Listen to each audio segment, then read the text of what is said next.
Hello students, good morning. Hope you all are fine. So start करते हैं accounts chapter number 7 cash book and its types. This is the lecture number 3. First lecture में कुछ theory देखी थी cash book की. Second lecture के अंदर हमने इलस्ट्रेशन 1 देखा था जिसमें सिंपल कैश बुक थी. So it's a time for illustration number 2.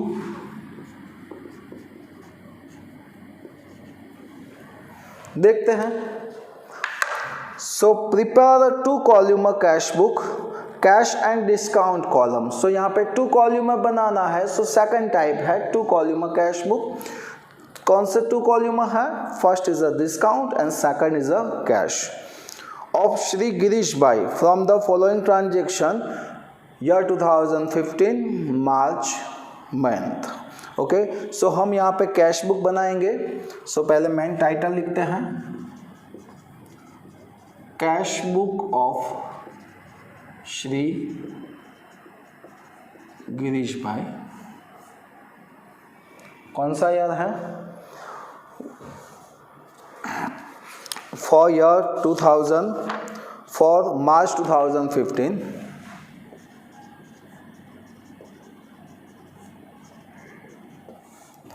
So table draw करते हैं. ध्यान से देखना. सबसे पहला कॉलम होगा date, second is a particular,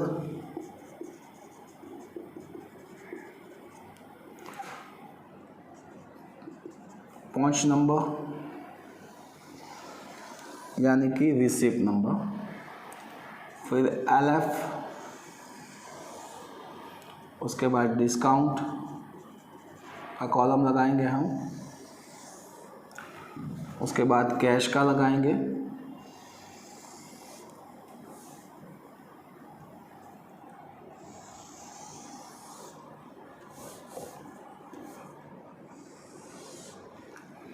again date,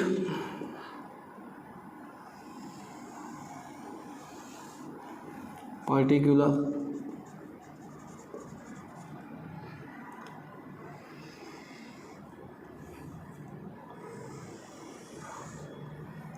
voucher number,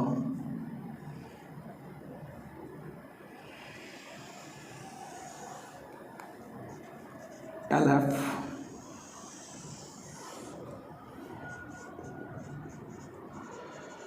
discount and cash. So here is a credit side and this is a debit side. Okay, so वही rules रहेगा हमारा. कोई भी ट्रांजैक्शन होगा आपको देखना है कैश ट्रांजैक्शन है या नहीं. If this is a cash transaction so find that cash comes in या cash goes out. If cash comes in so debit side and cash goes out so credit side. Oh, here is a one new column discount. So discount के column में क्या होता है? तो यहाँ पे 2 types के डिस्काउंट होते हैं, trade discount and second is a cash discount. तो हमने जब भी जनरल एंट्री की थी तब आपको पता होगा कि मैंने बोला था कि ऑलवेज ट्रेड डिस्काउंट माइनस होता है बट नोट डाउन किया जाता नहीं है.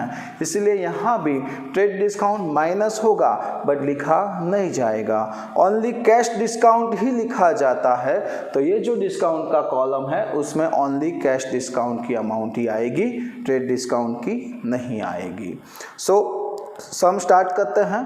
2015 March 1st opening cash balance 8000. Balance हम डेबिट साइड लिखते हैं. 2015 March 1st opening balance and rupees.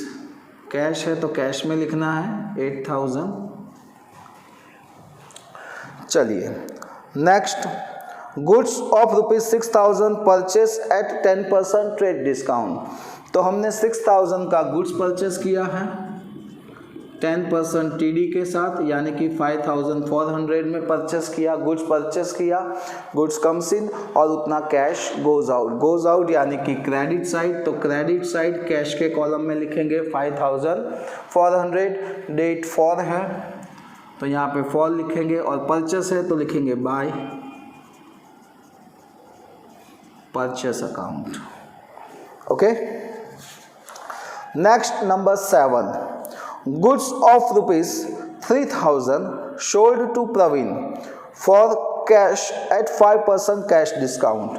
हमने प्रवीण को गुड्स सेल किया है, ओके, कैश में, so goods goes out and cash comes इन। कितने का गुड्स था? तो सर 3000 का गुड्स था, और 5% CD है कैश डिस्काउंट, इसका 5% यानी कि 150 माइनस करेंगे तो 1850, इतना डिस्काउंट मिला। चलिए, गुड्स सेल किया तो उतने पैसे कम्स इन यानी कि डेबिट साइड 2850, और कैश डिस्काउंट है तो डिस्काउंट में लिखेंगे 150 एंड डेट इज 7, यहाँ पे लिखेंगे 2 सेल्स अकाउंट, सेल्स किया है उसकी वजह से लिखा जाएगा 2 सेल्स अकाउंट। नेक्स्ट आगे बढ़ते हैं, number 10, goods of ₹4000 sold for cash at 10% trade discount and 5% cash discount. तो यहाँ पे हमने गुड्स सेल किया है, कितने का गुड्स है? तो सर 4000 का गुड्स 10% ट्रेड डिस्काउंट के साथ, तो 10% ट्रेड डिस्काउंट माइनस करते हैं, और 5% कैश डिस्काउंट के साथ, तो इसका 5% यानी कि 180 माइनस करेंगे तो 3420, इतना पेमेंट किया। सो 10, डेट 10 है, और गुड्स हमने सेल किया है, गुड्स सेल करते हैं तो goods goes out and cash comes in यानी कि debit side 10 to sales account. Discount कितना है? तो सर कैश डिस्काउंट है 180 and amount is 3420, cash discount and amount. Next number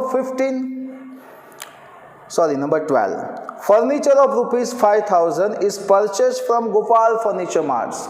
so Gopal furniture mart में से हमने 5000 का फर्नीचर परचेज किया है, ओके। सो यहाँ पे फर्नीचर लिखा है और कैश वर्ड का यूज़ नहीं किया है, बट नेम दिया है। अगर कैश वर्ड का यूज़ नहीं है और नेम दिया है तो इट्स अ क्रेडिट ट्रांजेक्शन, और कैश बुक में हम ओनली कैश ट्रांजेक्शन लिखते हैं, क्रेडिट ट्रांजेक्शन नहीं लिखते हैं। सो ये ट्रांजेक्शन है, उसकी एंट्री नहीं होगी। Next number 15, ₹1000 paid to Vishnu toward full settlement of ₹1020, यानी कि विष्णु को 1020 रुपीज़ देना था, यानी कि हमको विष्णु को देना था, हमें विष्णु को देना था। हमने उसको 1000 रुपीज़ दिया और बोला चलो भाई फुल सेटलमेंट हो गया, यानी कि पूरा हिसाब चुकते कर दिया आपका। सो यहाँ पे उतने पैसे गोज आउट यानी कि credit side, date 15 by Vishnu's account. कितना दिया? तो सर 1000 रुपीज़। कितना कम दिया? 20 रुपीज़। अगर आप कैश पेमेंट करते हो और थोड़ी छोटी वाली अमाउंट नहीं देते हो तो इट्स कॉल्ड अ डिस्काउंट। वो तो मैंने जनरल एंट्री में भी आपको बताया था। Next number 16, 900 paid for commission. हमने कमीशन का पेड किया, सो कैश गोज आउट यानी कि credit by commission account and ₹900। Next number 18, ₹1500 receive from Kamlesh toward a full settlement of 1560। Kamlesh के पास से हमको 1500 मिला, हमको लेना था 1560 और फुल सेटलमेंट के साथ 1500 मिला, 60 रुपीज़ कम मिला, तो it's called a discount. So number 18, उतना पैसा मिला, कम्स इन यानी कि डेबिट टू कमलेश अकाउंट। कितना मिला? 1500। कितना कम मिला? 60 रुपीज़, तो it's a discount. Next number 20, paid 2000 for salary and 400 for wages. So ये पेड किया है तो इतना गोज आउट यानी कि credit side by salary account by wages account.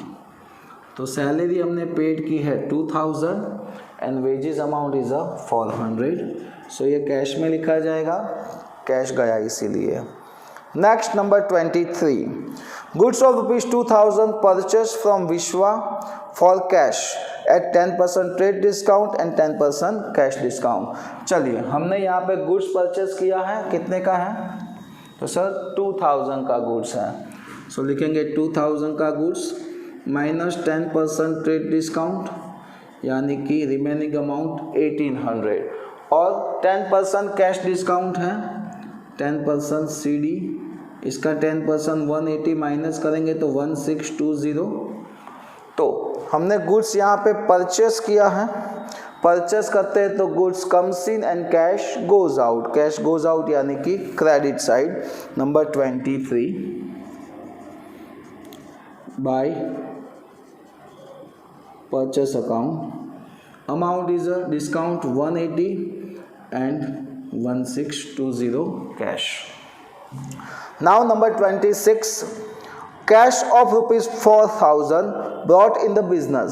Business में कैश की ज़रूरत थी तो 4000 लाए यानी कि कैश आया तो कम्स इन यानी कि डेबिट साइड. 4000 कौन लाया होगा? ओनर कुछ भी लाता है तो क्या लिखते हैं? ओनर के अकाउंट को क्या बोलते हैं? Capital account. तो यहाँ पे लिखा जाएगा capital account. Next number 28. Machine of ₹8000 purchased from Maheshwari Engineering for which 5000 is paid and the balance amount is agreed to be paid after 1 month. 8000 का मशीन परचेस किया है और हमने अभी 5000 पे किए हैं और 3000 1 मंथ के बाद देंगे ऐसा बोला है. तो आपने जितने का मशीन परचेस किया है वो अमाउंट नहीं लिखी जाएगी, बट जितना कैश आपने दिया है वही अमाउंट यहाँ पे लिखी जाएगी. तो कितना कैश गया? 5000 गोज आउट यानी कि क्रेडिट साइड. तो 28 number by machinery account and amount is ₹5000. सो ये लास्ट वाला था. चलिए फिनिश करते हैं सम. तो इसका हम क्या लगाएंगे? अब टोटल करेंगे.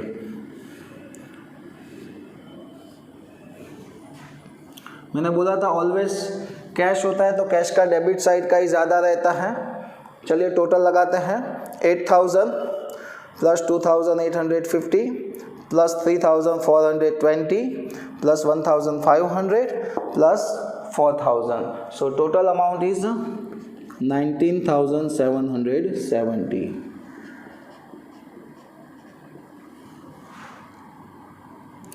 इसमें से डेबिट साइड का टोटल कम है वो माइनस करेंगे यानी कि 19770 minus 5400 minus 1000 minus 900 minus 2000 minus 400 minus 1620 and minus 5000.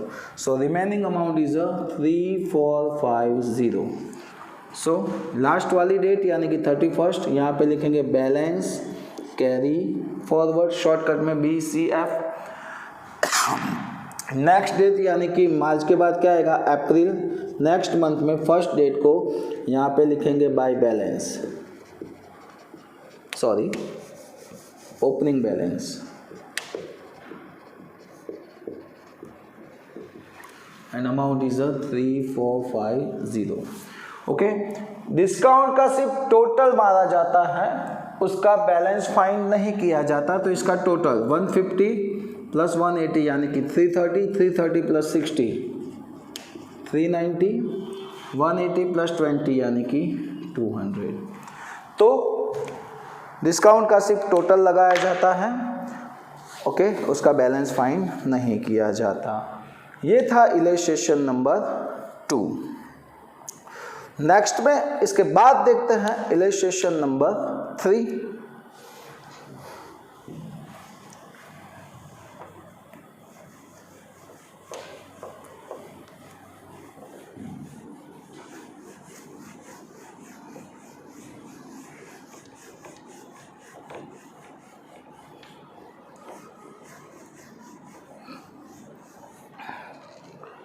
चलिए देखते हैं इलस्ट्रेशन 3 में कौन से सम है.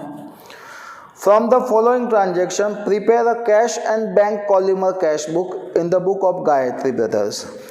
So, illustration number 3. टाइटल लगाएंगे cash book of Shri Gayatri brothers for कौन सा मंथ है? अप्रैल 2015। अप्रैल 2015। सबसे पहले तो इसका हम टेबल लगाएंगे।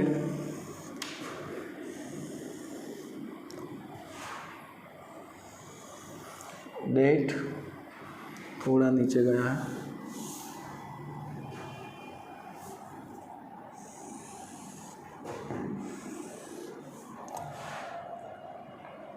Particular, receipt number, LF, cash, bank. Same here, date, particular, voucher number, LF, cash and bank. Title देते हैं date, particulars, receipt number, LF, cash, bank, date, particular, voucher number, LF, cash, bank. Here is a credit side and this is the debit side। चलिए, तो ये सम start करने से पहले आपको एक चीज़ देखनी है यहाँ पे क्या, तो यहाँ पे आपको आएगा कॉन्ट्रा ट्रांजेक्शन। एक नया ट्रांजेक्शन, कॉन्ट्रा ट्रांजेक्शन। तो सर किसको बोलेंगे कॉन्ट्रा ट्रांजेक्शन? तो सुनो, अब तक हमने कैश बुक देखा, कोई भी ट्रांजेक्शन होता था कैश वाला तो उसकी एंट्री करते थे और सिंगल एंट्री होती थी। बट कॉन्ट्रा ट्रांजेक्शन किसको बोलते हैं? तो ऐसा ट्रांजेक्शन जिसकी 2 एंट्री होती है, 1 एंट्री डेबिट साइड और 2nd एंट्री क्रेडिट साइड। फिर से बोल रहा हूँ, ऐसा ट्रांजेक्शन जिसकी 2 एंट्री होती है, एक डेबिट साइड होती है तो दूसरी क्रेडिट साइड होती है, एक कैश के कॉलम में होती है तो दूसरी बैंक के कॉलम में होती है। चलिए, एक बैंक के कॉलम में भी हो सकती है या फिर यहाँ पे कैश के कॉलम में भी हो सकती है। फिर से दोनों साइड एंट्री आती है, यानी कि एक डेबिट साइड हो सकती है, दूसरी क्रेडिट साइड, एक बैंक में होगी तो दूसरी कैश में होगी। It's called a contra transaction. आगे आएंगे तो मैं बताऊंगा, जैसे हम सम करते हैं तो उसमें है ही, तो मैं आपको बताऊंगा। और सेकंड थिंग, कैश बुक में कैश और बैंक का कॉलम लगाते हैं तो लास्ट में दोनों का बैलेंस फाइंड किया जाता है। चलिए, सबसे पहले आपको देखो ओपनिंग बैलेंस दिया है, बैलेंस ऑलवेज डेबिट होता है, वो मैंने बताया था। बट बैंक में कभी कभी क्या होता है, बैंक ओवरड्राफ्ट भी देते हैं, तो ओवरड्राफ्ट ऑलवेज क्रेडिट साइड लिखा जाता है। Bank balance debit side, overdraft credit side. तो चलिए स्टार्ट करते हैं। 2015 अप्रैल 1 क्या है? Opening cash balance 6000 and opening bank balance 5000। सो यहाँ पे लिखेंगे हम ओपनिंग बैलेंस, कैश में है 6000, बैंक में है 5000। Next number 3, goods of ₹10,000 sold to Pankaj for cash 10% trade discount. तो हमने पंकज को गुड सेल किया है 10,000 का और 10% क्या दिया है? ट्रेड डिस्काउंट, यानी कि 9,000 का गुड्स हमने पंकज को क्या किया है? सेल। पंकज को सेल किया, कैश में सेल किया तो उतना कैश कम्स इन यानी कि डेबिट साइड। तो डेबिट साइड कैश के कॉलम में लिखेंगे 9,000। नंबर डेट नंबर 3 है ना, या नंबर 3, और सेल किया है तो लिखेंगे टू सेल्स अकाउंट। क्लियर? अगर बैंक के आते हैं तो बैंक में लिखेंगे, कैश का आएगा तो कैश के कॉलम में लिखेंगे। Now number 5, goods of ₹3,000 purchase for cash from Janaki. So 3,000 का गुड्स हमने परचेज किया है, वो भी कैश में। So goods comes in and cash goes out यानी कि credit side. Number 5, by purchase account and amount is ₹3,000. Next number 7, cash of ₹1500 is deposit in the bank. देखो हमने 1500 का कैश बैंक में डिपॉजिट किया, अब देखना इसमें क्या होता है। तो 1500 का कैश हमने बैंक में डिपॉजिट किया यानी कि कैश हमारे पास से गया, गोज आउट यानी कि क्रेडिट। तो क्रेडिट साइड कैश के कॉलम में मैंने 1500 लिख दिए।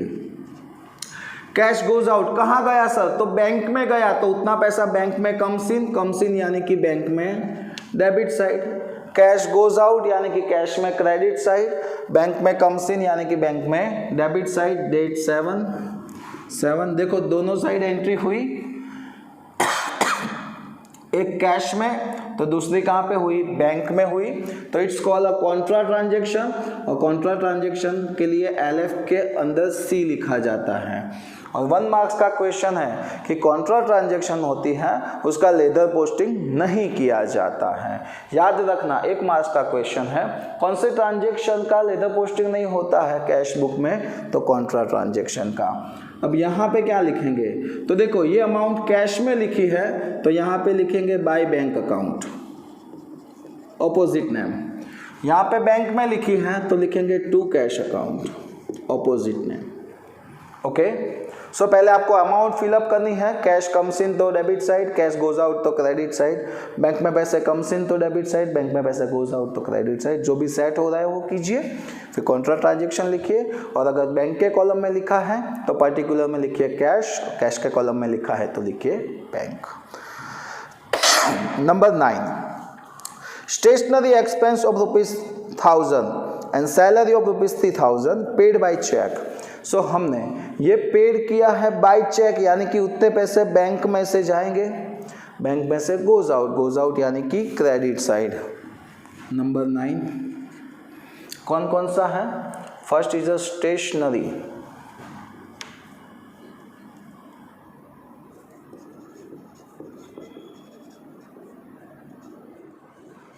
स्टेशनरी है ना, हाँ, stationery account. And second is a salary, तो by salary account. Goes out यानी कि credit and amount is 1000 and 3000। So bank में से गोज आउट यानी कि बैंक में लिखेंगे 1000 and 3000। Next number 1100 paid toward shop rent. Shop rent का पेड किया है, कैश ही किया होगा, सो कैश गोज आउट यानी कि credit side 1100 date 11 by shop rent account. Next number 14, cheque of ₹3000 receive from Yesha which is immediately deposit in bank. Yesha के पास से हमको चेक मिला, वो हमने क्या किया? इमीडिएटली बैंक पे डिपॉजिट किया यानी कि उतने पैसे बैंक में आए यानी कि कम्स इन यानी कि डेबिट साइड। तो डेबिट साइड नंबर 14 टू किसने दिया? येशा, तो to Yesha's account and amount is ₹3000। So bank में आएगा 3000। Next number 17, ₹1000 withdrawn from the bank to pay fire insurance premium. हमने 1000 रुपीज़ बैंक में से विड्रॉन किए हैं, किसके लिए? तो फायर इंश्योरेंस प्रीमियम का पेमेंट करने के लिए यानी कि पेड करने के लिए। पेड करने के लिए वो बात सही है, बट अभी तक हमने पेड किया नहीं है। कैसे? तो समझ लो, कल मेरे को इंश्योरेंस का प्रीमियम पे करना है तो मैं आज बैंक में जाऊंगा और कैश उतनी विड्रॉन करूंगा, तो कल पे करूंगा इंश्योरेंस प्रीमियम। बट आज का ट्रांजेक्शन क्या है? तो आज मैं बैंक में गया, बैंक में से कैश लिया यानी कि कैश कम्स इन, और बैंक में से उतना पैसा गया, मेरे बैंक अकाउंट में से तो उतना गया ना। तो ये ट्रांजेक्शन होता है। कोई भी एक्सपेंस के लिए आप बैंक में से पैसे विड्रॉन करते हो तो वो कैश में ही करोगे, इसीलिए कैश ट्रांजेक्शन है ऐसा ही लिखा जाएगा, यानी कि कैश कम्स इन ऐसा लिखा जाएगा। तो हमने कितना विड्रॉन किया? 1000 रुपीज़ बैंक में से विड्रॉन किया, तो 1000 रुपीज़ कम्स इन यानी कि कैश के कॉलम में डेबिट साइड, और बैंक में से गोज आउट यानी कि बैंक के कॉलम में क्रेडिट साइड। ओके, चलिए कौन सी डेट है? नंबर 17 दोनों साइड एंट्री आई, so it's called a contra transaction सी। यहाँ पे बैंक में लिखा है तो लिखेंगे बाय कैश अकाउंट, यहाँ पे कैश में लिखा है तो लिखेंगे टू बैंक अकाउंट। ये थोड़ा ऊपर लिख दूं।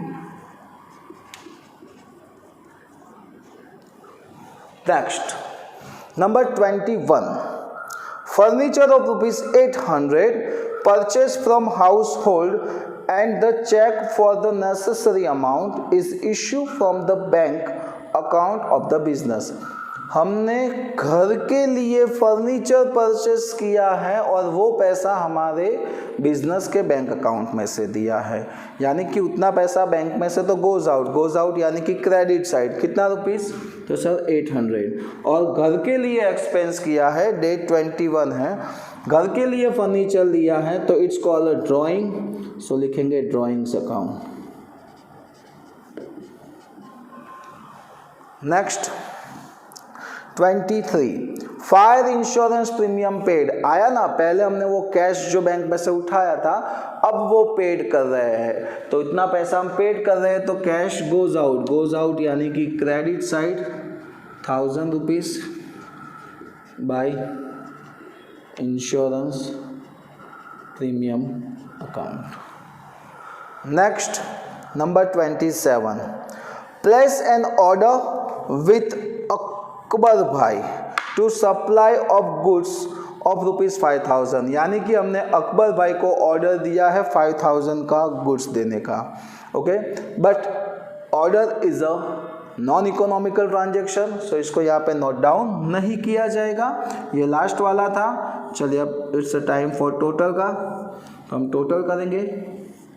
सबसे पहले कैश का करेंगे क्योंकि कैश का ऑलवेज डेबिट साइड का ज़्यादा होता है। 6000 + 9 15, 15 + 1 16,000।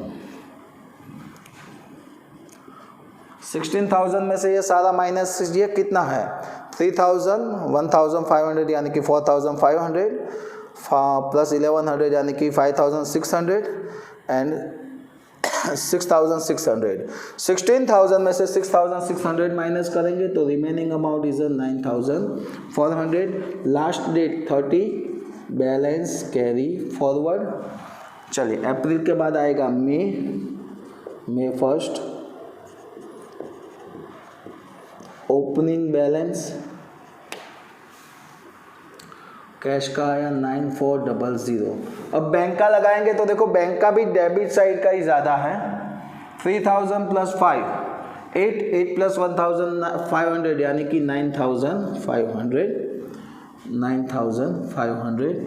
उसमें से हम माइनस करेंगे 1 + 3 4 4 + 1 5 5800 माइनस कर देंगे तो रिमेनिंग अमाउंट इज 3700 और वो भी यहाँ पे हम कैरी फॉरवर्ड कर देंगे 3700। तो कैश एंड बैंक दोनों का कॉलम बनाते हैं तो उसका बैलेंस फाइंड किया जाता है। तो आज के लिए इतना ही रखते हैं। जय हिंद, जय भारत।